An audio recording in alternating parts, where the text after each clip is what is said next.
Abran sus Biblias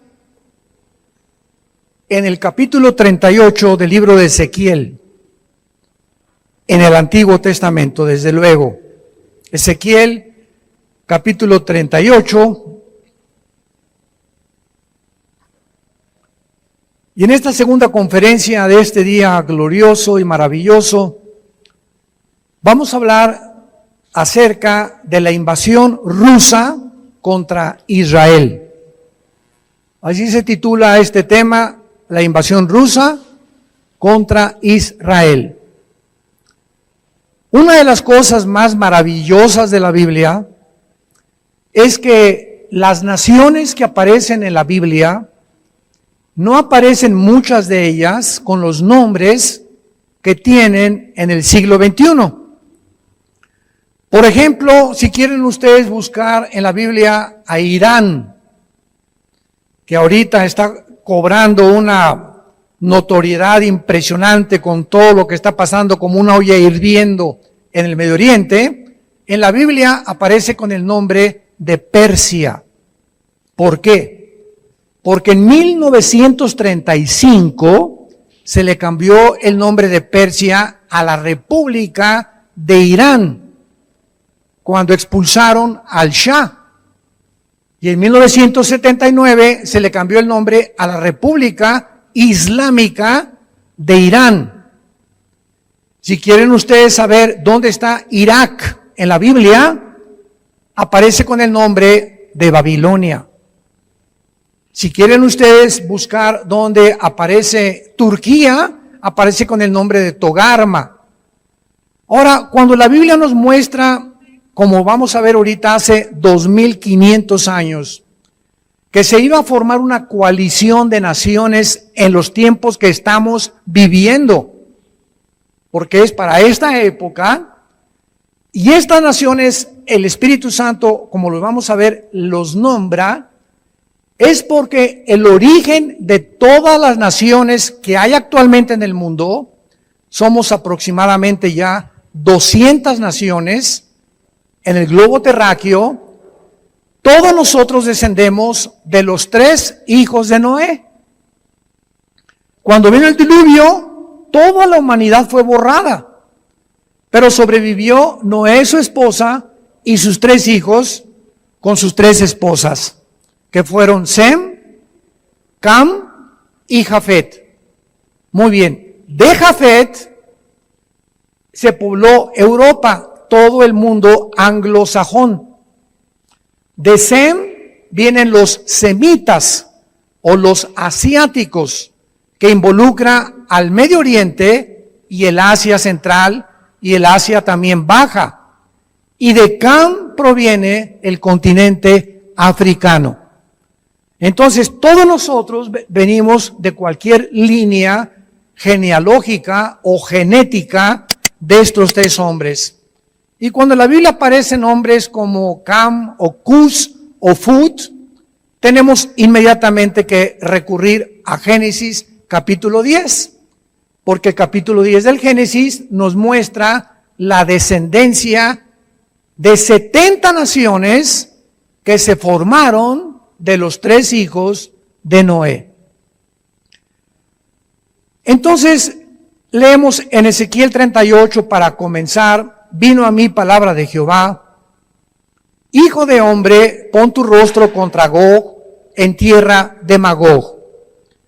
¿Estará hablando Dios de Querétaro? ¿Estará Dios hablando de Atlacomulco o de México cuando dice Magog? ¿De qué está hablando Dios? ¿Cómo podemos nosotros, después de 2500 años, saber quiénes fueron los magogitas?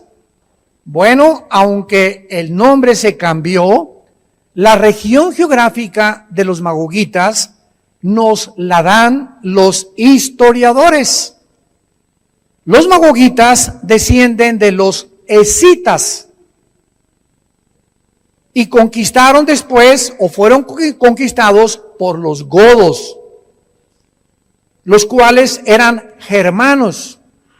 Y los magogitas fundaron el Imperio Romano Y las naciones que se encuentran actualmente, pongan mucha atención, todas las naciones que se encuentran junto al mar Caspio o al sur de Rusia, Kirguistán, Tayikistán, Uzbekistán, Ucrania, etcétera, etcétera, son las 15 repúblicas con las cuales Rusia, que se llamaba Unión de Repúblicas Socialistas Soviéticas, antes de que el comunismo cayera, ahora simplemente es Rusia, porque era una unión de repúblicas. Estas 15 repúblicas se desmembraron y ya no existe la Unión de Repúblicas Socialistas Soviéticas cuando cayó en 1989 el comunismo y fue derribado el muro de Berlín que dividía Alemania Oriental de Alemania Occidental. Entonces, cuando la Biblia habla de Magog, sabemos nosotros que está hablando de una zona geográfica al norte de Rusia, que son las 15 repúblicas en que se dividió y que ahora Putin las quiere volver a unir y las quiere volver casi a la fuerza, que se integren otra vez a la Rusia antigua. Por eso el asalto a Crimea, hace 2 semanas, más de 50,000 y más de 10,000 tanques rusos se estacionaron en la frontera con Ucrania. Sigue después Lituania y Estonia, que también son fronteras con Rusia, y Putin quiere volver otra vez a que formen parte para fortalecer más la Rusia actual. Y dice a continuación, príncipe soberano de Mesec y de Tubal. La palabra soberano, a los que les quieran apuntar, es la palabra hebrea Rosh, de donde viene la palabra Rus, de donde viene la palabra Rusia. Entonces vemos aquí un grupo de magogitas que están junto al mar Caspio, en sur de la Rusia actual, y ya el Espíritu Santo nos muestra que es Rusia con el nombre de Rosh en el hebreo, príncipe de Mesec y Tubal, y profetiza contra él. Este capítulo comienza con una advertencia de Dios a estas naciones, hace 2500 años. Así ha dicho Jehová el Señor: estoy contra ti, Gogo. La palabra Gog en el hebreo significa líder, capitán, comandante, jefe o dirigente. Entonces vemos aquí a un líder llamado Gog que está encabezando una coalición de naciones que vamos a ver a continuación. Estoy contra ti, Gog, príncipe soberano de Mesec y de Tubal.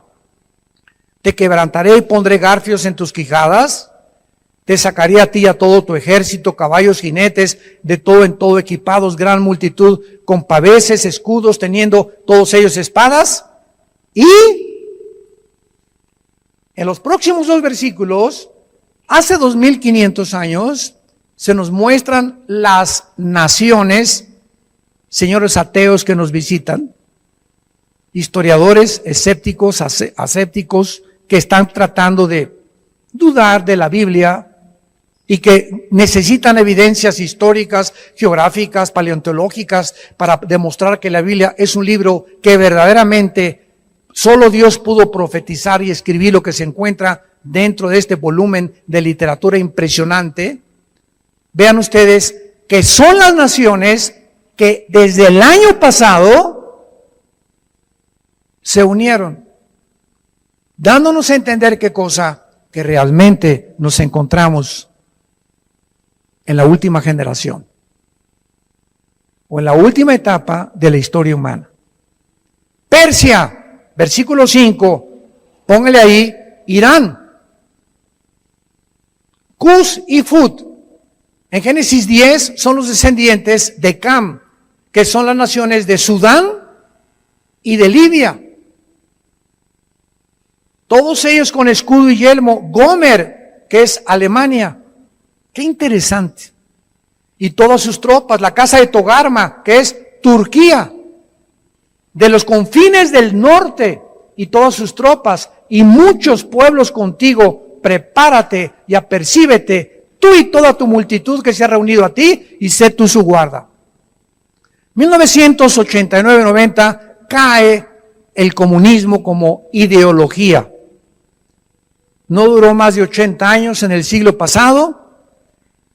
Comenzó en 1917 con la revolución bolchevique con Lenin, que tomaron el libro El Manifiesto Comunista de Carlos Marx y Federico Engels y comenzaron a aplicar la filosofía de Marx y de Engels y la llevaron a una revolución que Rusia se prestaba porque Rusia estaba gobernada antes del comunismo por los famosos zares.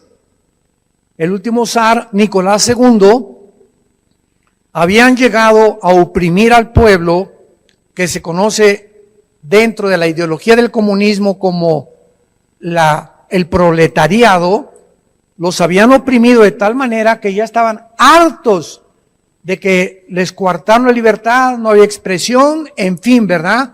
Pues se levanta Lenin, organiza la revolución, convence de matar al zar Nicolás II y a toda su familia la mataron.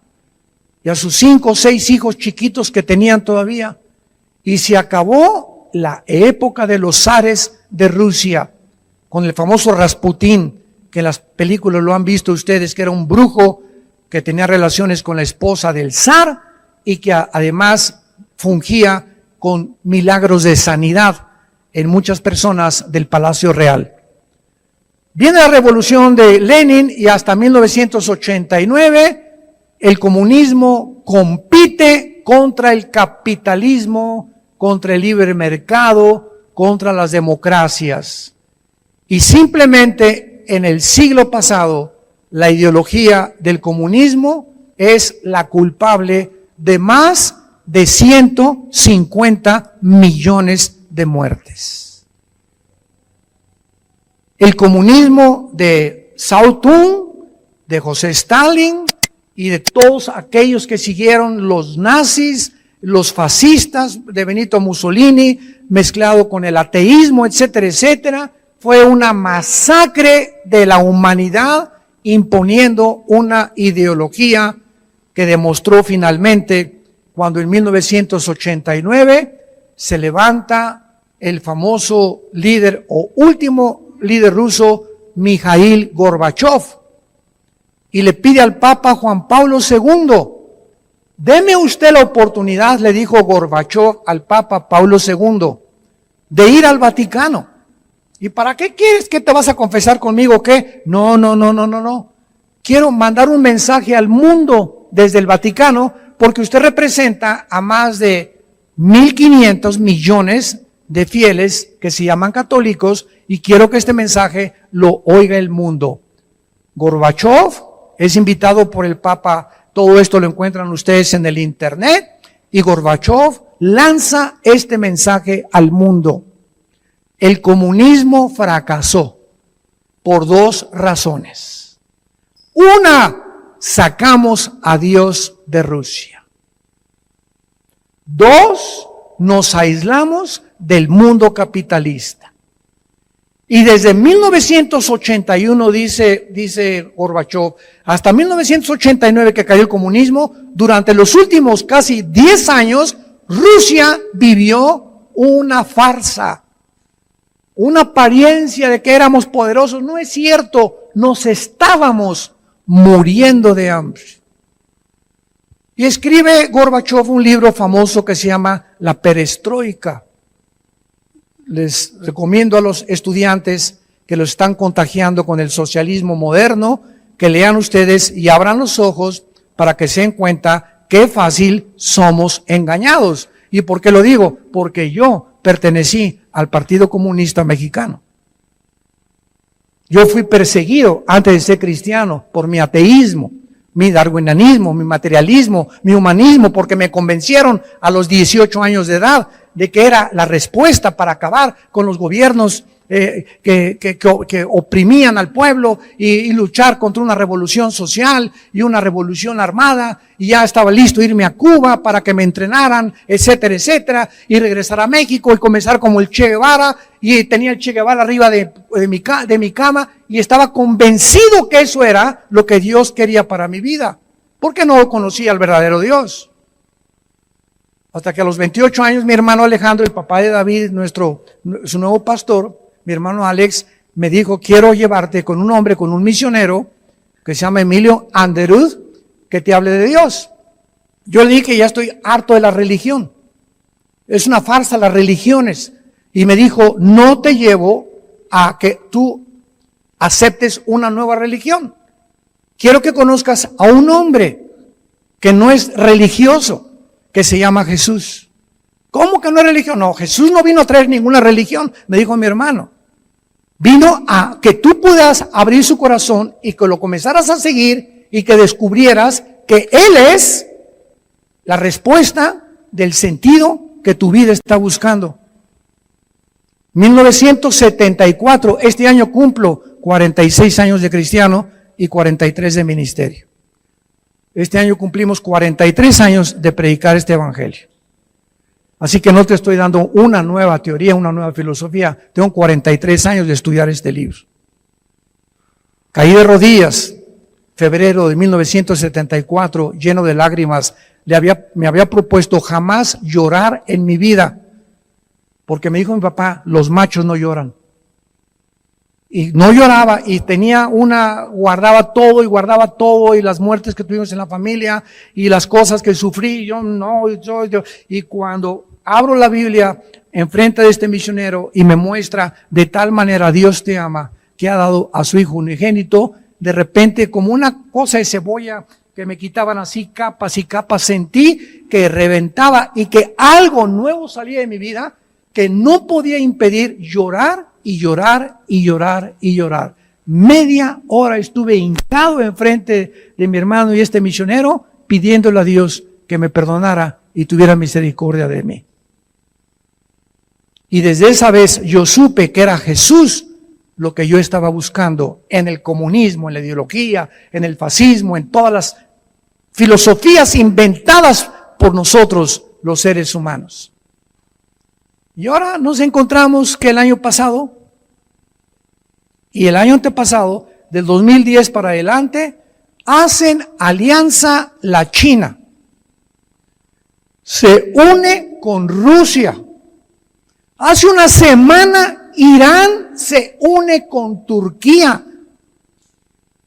Y Turquía se une con Sudán y con Libia, las naciones que hace 2500 años escribió el profeta Ezequiel que formarían la coalición que se vendría, como lo vamos a ver en los tiempos que estamos viviendo.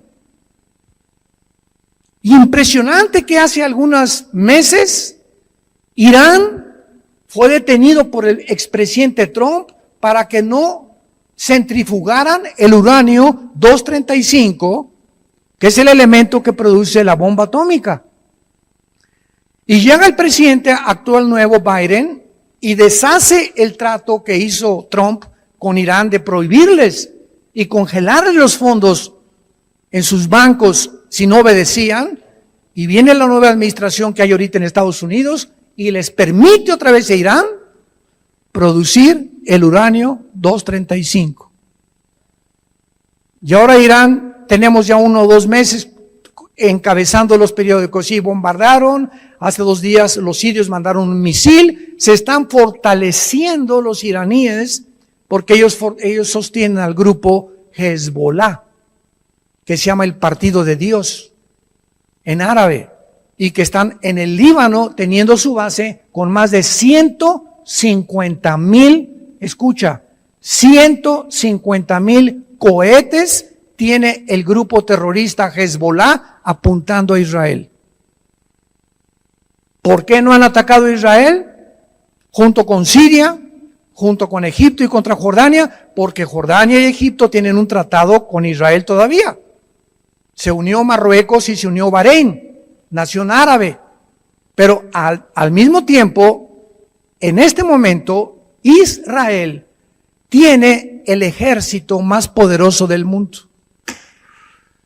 Oiga, ¿cómo? Si es una cosita así, es una chinche geográfica, Israel chiquitita, Egipto grandotote, y Siria grandotote, y Rusia grandotote, y la China más. ¿Cómo puede tener Israel el ejército más poderoso del mundo? Porque la tecnología militar que tienen los israelíes no la tiene nadie. La aviación israelí, desde 1948, que se independizaron como nación libre y soberana, la aviación israelí es insuperable. Ni los MiG rusos, ni tampoco los Falcon de Inglaterra, ni los F-15 de Estados Unidos. Ahora tienen el F-35, que es el avión de combate más poderoso del mundo, y tienen más de 75 F-35.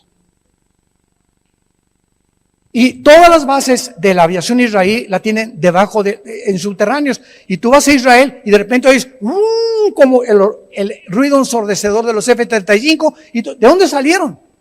¿En qué aeropuerto están? Están escondidos debajo de la tierra. Impresionante. Entonces ellos saben que en cualquier momento o cualquier bomba que maten, y el escudo que tienen para impedir que vengan bombas en contra de ellos es el escudo que Estados Unidos ha levantado en el sur de California y en Nueva York y en el área este de Estados Unidos, enfrente del mar Atlántico. Ahora, ¿cómo sabemos que estas naciones que acabamos de enumerar son las naciones que vendrán en el tiempo que vivimos contra Israel? Israel en 1948, que fue y se formó como una nación en un día Israel se formó como una nación. Desde 1948 los Estados Unidos de Norteamérica la han protegido. Hasta el presidente Trump. Ahora que ya se fue el presidente Trump republicano, el nuevo gobierno que entró, este gobierno que está ahorita en Estados Unidos, nadie lo hubiera imaginado.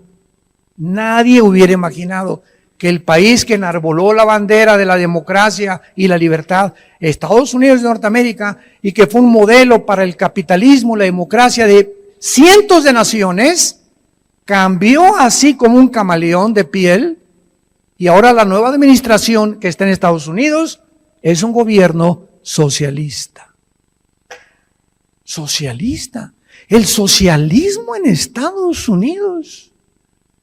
¿Quién se imaginara hace 3 o 4 años que pudiera este fenómeno suceder? ¿Quién se iba a imaginar que el año pasado una pandemia cambiaría la banca, la religión, los estudiantes, la vida, nuestra salud, la mentalidad, la forma de vida? ¿Quién iba a imaginarnos que en un año el mundo de una voltereta, cientos de naciones fueron hundidas económicamente por la pandemia? Cientos de instituciones de negocios, restaurantes, ahorita simplemente supe que en la Ciudad de México hay más de 4,5 millones de hectáreas desocupadas, de edificios, de patios, que nadie quiere, que se salieron, que tienen miedo por volver otra vez a rentarlos o hacer ningún otro movimiento. ¿Quién se iba a imaginar esto? ¿Quién se iba a imaginar ahorita ver al mundo con este bozal en la cara? ¿Quién nos íbamos a imaginar de esto? Nadie. Y ahorita tú entras al restaurante y en la puerta te dicen, pase, no sé, por una cochinada que no te hace nada poner los pies ahí, porque el virus no anda brincando en el aire. Lo que anda brincando en el aire es una especie de ADN que no tiene vida. El virus cobra vida cuando entra a tu organismo, se conecta con una célula y vive. Entonces no anda volando por ahí el virus del COVID-19 en el aire, y hace 3, 4 días la Organización Mundial de la Salud lo acaba de declarar, que no está outdoors, no está en el medio ambiente, y nos dijeron que estaba en el periódico y desinfectado, y llegamos a la casa y quitar la ropa y a la lavadora y echarle por acá y por allá. Una vez llegué a un restaurante, pagué con la tarjeta de crédito, me desanitizaron la tarjeta de crédito, Virgen del Socorro. Pero al llegar a la mesa, ya me quitaba, y le decía al capitán de meseros, entonces en la mesa no hay virus, nada más de la entrada a la mesa, tápese, y al llegar a la mesa, quítese la cosa esa. Dije, ¿esto es un circo? ¿Es el Circo Soleil? ¿Qué está pasando en el mundo? Mi esposo y yo viajamos en aviones con 300 personas. ¿Cuál distancia social dentro del avión? ¿Y por qué antes de abordar el avión, distancia social y como pollos dentro del avión? Y se oye la voz al aterrizar. Les suplicamos que al aterrizar guarden la distancia social. ¿No sabe si llorar o reír? ¿O qué hacer? ¿Qué es esto? ¿Es un circo? ¿Es una mentira? ¿Es una payasada? ¿Qué está pasando en el mundo? Ir a la playa tapado cuando el sol, el yodo del mar y el oxígeno es lo que me fortalece el sistema inmunológico y me prohíben ir al mar y meterme al mar tapado. Y esto sucedió hace 4 o 5 meses. Veía yo policías que entraban a sacar a la gente en el mar. ¿Por qué no traían el tapabocas? Por el amor de Dios. ¿A dónde llegamos a portarnos tan irracionalmente? Es una conducta antilógica, antirracional. ¿Qué está pasando en el mundo? Es que nos equivocamos por protocolos y nos equivocamos por el confinamiento. Y ahora ya reconocen que el confinamiento produjo drogadicción, divorcios, problemas mentales en los niños, separación de hogares, a los viejitos que nos los encerraron en los asilos que no podían vivir, se murieron antes de tiempo por la tragedia, por el estrés, por el famoso confinamiento, y pasa el tiempo, nos equivocamos.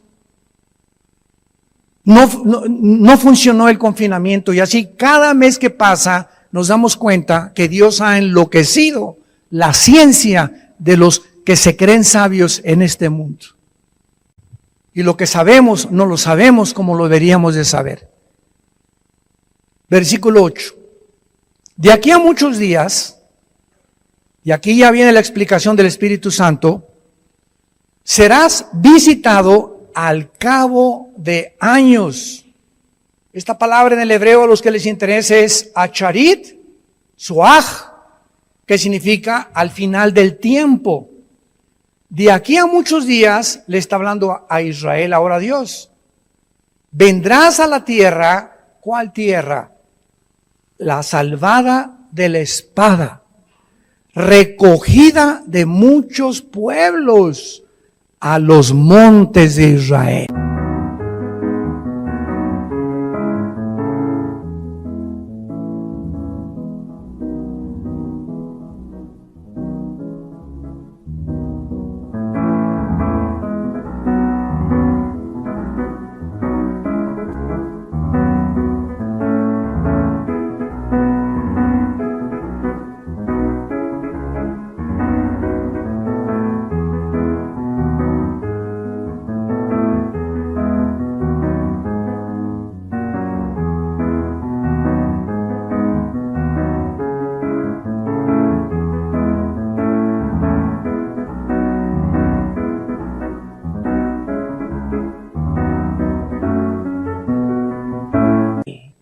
Ya no hay ninguna duda que está hablando que es el único pueblo que después de 1900 años de ser dispersados a todas las naciones del mundo, desde el año 70 después de Cristo, cuando los romanos no dejaron piedra sobre piedra de Jerusalén, los judíos en 1900 años no tuvieron religión, ni patria, ni gobierno, hasta el 14 de mayo de 1948, que se formó otra vez, resucitó la nación de Israel.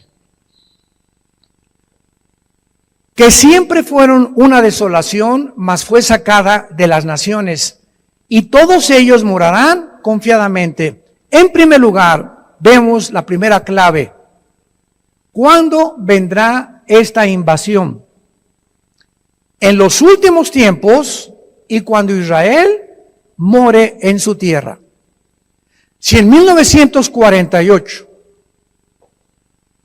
Israel no hubiera regresado a su tierra, esta profecía podrían todos burlarse de ella. Pero ahora que regresó hace 73 años Israel a su tierra, esta profecía se tiene que cumplir.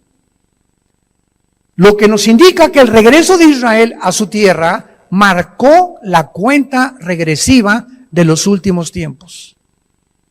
Si alguien me pregunta en qué tiempo nos encontramos, en los últimos tiempos, ¿desde cuándo? Desde 1948. Y Jesucristo en la parábola de la higuera, Mateo capítulo 24, 32 en adelante, cuando vean la higuera reverdecer y brotan las hojas, saben que el tiempo está cerca. No pasará una generación del 48 antes que venga por ustedes. Y de acuerdo al Salmo 90, una generación es de 80 años. Todo esto lo hablamos todo el sábado de ayer y el viernes en la noche. Y ustedes estaban viendo el Calimán en la televisión. En los tiempos que vivimos los cristianos, que se dicen cristianos, están en la luna, en el limbo. No han tomado en serio la Biblia, no han tomado en serio a Dios, les entra por acá, les salen por allá, oyes aquí, sales por esa puerta y sigues igual que como entraste. La palabra no ha transformado tu vida. Si esto no transforma tu vida, tu cristianismo no es un cristianismo, es una religión. Eres religioso, pero no eres cristiano. Porque esta palabra vino a transformar radicalmente, a revolucionar mis pensamientos, mi perspectiva de la vida, mi forma de tratar mi matrimonio, a mis hijos, mi negocio, la honestidad, la integridad que necesitamos, la transparencia con la cual debemos vivir unos con otros. Ya la hipocresía se tiene que erradicar de nuestra mirada. Ya no veo a las personas para ver qué interés tengo con ellas, o si me puedes facilitar algo, o eres mi compadre y te hago mi compadre de mi hija para que tú me puedas prestar dinero para comprar un edificio, o para que pueda yo depender de ti económicamente. Toda esa falsedad y toda esa hipocresía es echada fuera por el Espíritu Santo de Dios. Y si en tu vida no has tenido ese cambio radical, tu cristianismo es una payasada. Y cuando venga Cristo mañana o pasado la semana que entra por nosotros, las iglesias seguirán y llegarán el domingo. ¿Y dónde están los que se fueron? Pues quién sabe, era cierto. Y van a caer de rodillas y vas a llorar y te vas a jalar los pelos y no habrá ninguna respuesta de Dios. Porque Dios envía un poder engañoso para que hayas creído la mentira y comenzarán a vivir la persecución del gobierno global, la nuevo orden económico dirigido por el anticristo. Y si ahorita crees que estás viviendo algo que te está atormentando y no puedo ni respirar y tengo que hacer esto y por aquello y ya no puedo ir al gimnasio y estamos limitados en nuestras libertades y garantías individuales, esto es Pinocho comparado con lo que se viene. Es Disneylandia comparado con lo que se viene en el mundo. Entonces, esto es para estos tiempos. Israel regresó a su tierra y dice, morarán. A los que les interese, subrayen esta frase, porque es clave en estos pasajes. Cuando estas naciones se unan, o esta confederación política se forme,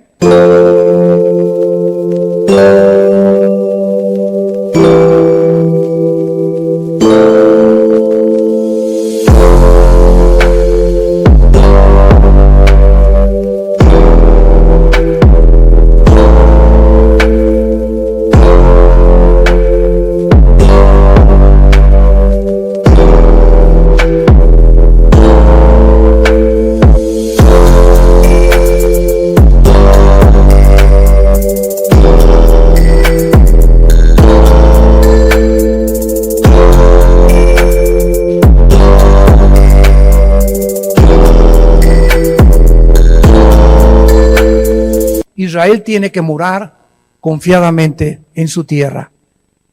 Y en los últimos años, vemos nosotros que en el 48,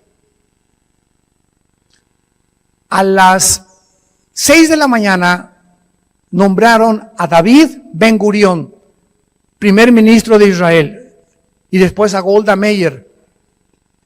A las 6 de la mañana, al otro día, que la Liga de las Naciones, ahora es la ONU, emitió el decreto, regresen a su tierra, los reconocemos como una nación, a la hora y media que la Liga de Naciones reconoce a Israel, los atacaron las naciones árabes.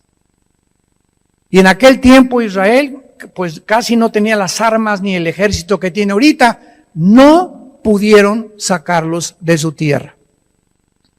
1956 los vuelven a atacar otra vez. 7 de junio de 1967, la famosa guerra de los 6 días. El presidente Gamal Nasser de Egipto le habla al presidente de Jordania, al de Siria, al de Egipto y al de Líbano: por favor, unámonos, bloqueemos el canal de Suez y echemos a los judíos al mar Mediterráneo. Extirpemos a estos ratones y a estas hormigas para siempre.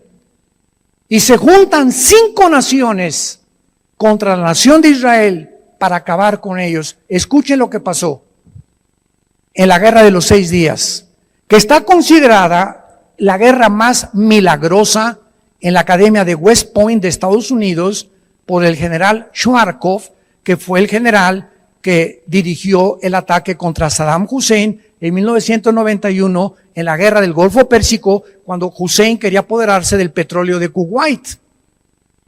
Y la guerra de los 6 días, al segundo día, un sargento israelí intercepta una conversación.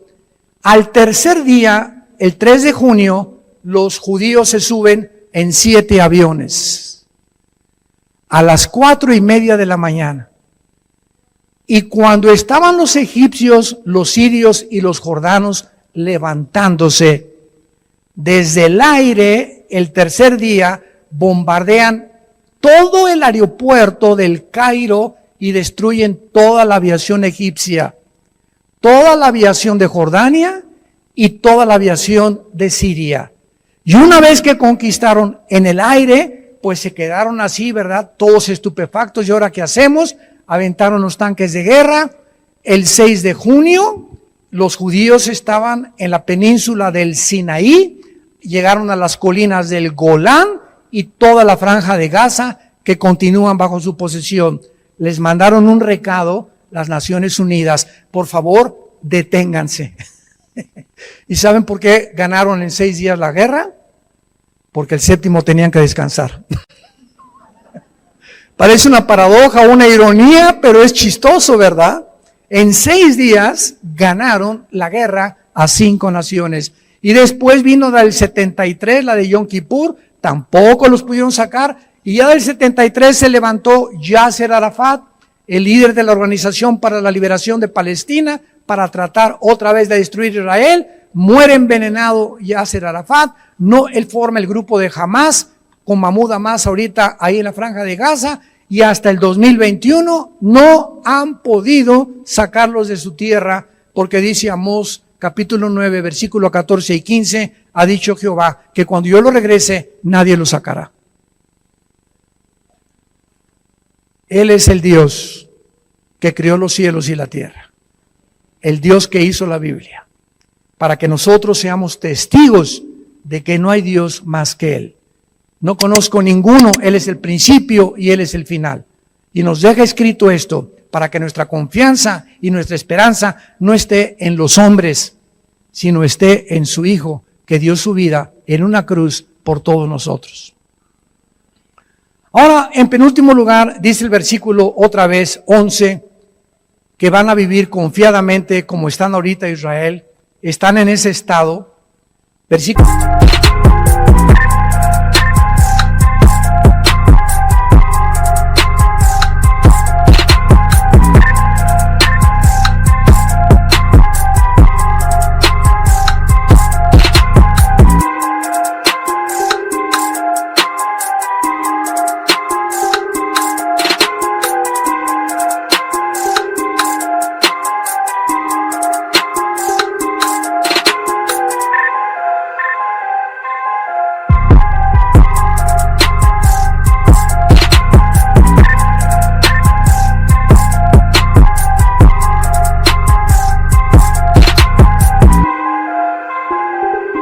Versículo 12, el pueblo recogido entre las naciones.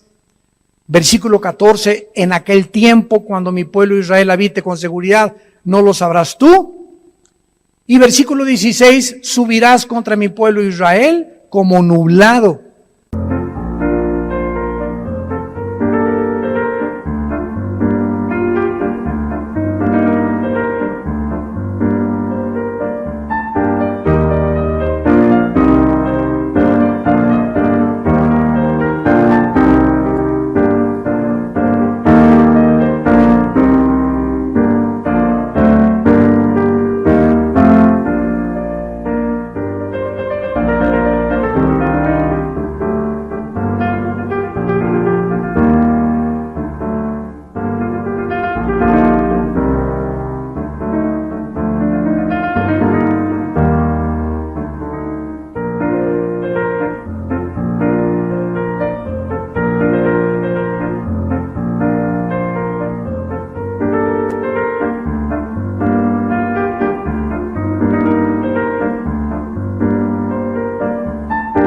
para cubrir la tierra. Será al cabo de los días. La palabra hebrea ahí es acharit, otra vez yom, que son los días que estamos viviendo. Y dice el versículo 19 en adelante que cuando llegue esta coalición de naciones, Rusia, Irán, Turquía, del sur, del norte, del este y del occidente contra nación, o sea, van a rodear a Israel, y ahorita ya esta coalición existe. Cuando ellos se acerquen a Israel para acabar con ellos, versículo 19, he hablado en mi celo, dice el Señor, que en aquel tiempo habrá gran temblor sobre la tierra. Los peces del mar, las aves del cielo, las bestias del campo se arrastrarán, y todos los hombres sobre la faz de la tierra temblarán ante mi presencia, se desmoronarán los montes, los vallados caerán y todo el mundo caerá a tierra. Dios va a impedir esta invasión finalmente, porque ella es casi el Armagedón, la tercera guerra mundial, cuando Él sobrenaturalmente, como lo hizo en la guerra del 67, impida que esa nación sea destruida. Y cuando venga todas estas muertes, porque van a ser millones de personas que en el Valle del Megiddo o en el Valle de Josafat van a morir, es interesante que dice el versículo 11 del capítulo 39, Ezequiel 39,